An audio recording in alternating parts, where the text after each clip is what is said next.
3, 2, 1, action. Oh, hey man, how you doing? Did you hear what the IMF did the other day? I what? You don't know what the IMF is? It's the International Monetary Fund. They do three main things. Firstly, they increase global monetary cooperation. They also increase international trade and reduce poverty. And of course, simultaneously, their main objective is to increase economic growth, development. That includes like exchange stability and everything. Oh, you mean the IMF? You mean the idiots that are leaving debt all over developing countries? Well, that's not. I mean, what do you mean by that?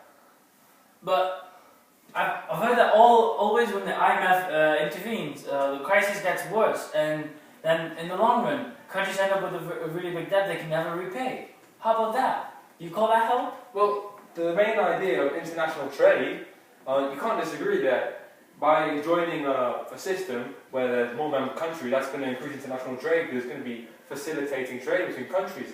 Like, look at any small country such as Haiti, for example. That's going to increase their international trade, don't you think so? Sure. Just like after the IMF intervened in Haiti, apart from the debt that they left, they also obliged the Haitian government to buy, for example, a commodity they use a lot, which is rice. They were forced to buy subsidized rice from US instead of keeping their own. And now they cannot subsidize the local producers, and they cannot compete. What kind of a help is that? Huh? Well, I mean, I don't think anyone's forced to join the IMF, but I think it goes for itself. There's 188 member countries, and the biggest one is America itself. And they use three tools to make this work so well. Firstly, they have real economists who can assess the country's performance, and each year they do a yearly review. Then they also provide assistance and training to a country, so they can develop their own economists. And lastly, they give financial support. So, well, if a country has an economic problem, well, they can reach out to the IMF and have some financial support. I would call it financial backstab. Oh. Because the debt is the worst thing about the IMF. But also, What do you mean by debt? the debt that they leave. They lend money, and an economy goes through a crisis. And then the IMF intervenes to bail that economy out, to bail certain sectors which are in the highest risk. And they lend a little money, they invest a lot. But then that money comes with a price, and a really high interest. And especially with developing countries, their industries cannot recover fully in order to repay the debt.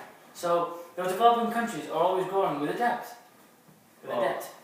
Oh yeah, I agree that maybe when the IMF does decide to help a country, it's subjective to the policies the IMF itself says.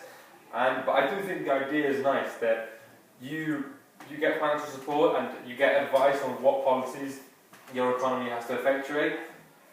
And overall, I think it's a good idea, but maybe it's only good for the wealthier countries. Yeah, because I'm sure it does not really promote development. Like, for example, the goal of eradicating extreme poverty and hunger.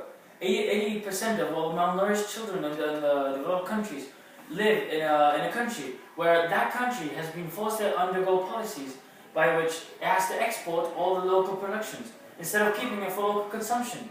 Now they cannot feed them. They cannot feed themselves, and the money they get from the exports is absolute rubbish because of the trade. What kind of a help is that? Yeah, well, one of the main aims actually of the IMF is to actually reduce the Millennium Development Goals. But what would you say are your final thoughts on the IMF? I'd say the IMF. Well, I would really say that the IMF has pros. As I said, yeah, the three tools, the yearly review, the training and assistance, and all the financial support, and the final goals behind that, like reducing poverty and increasing economic growth. But it also has very big cons, and those include the fact that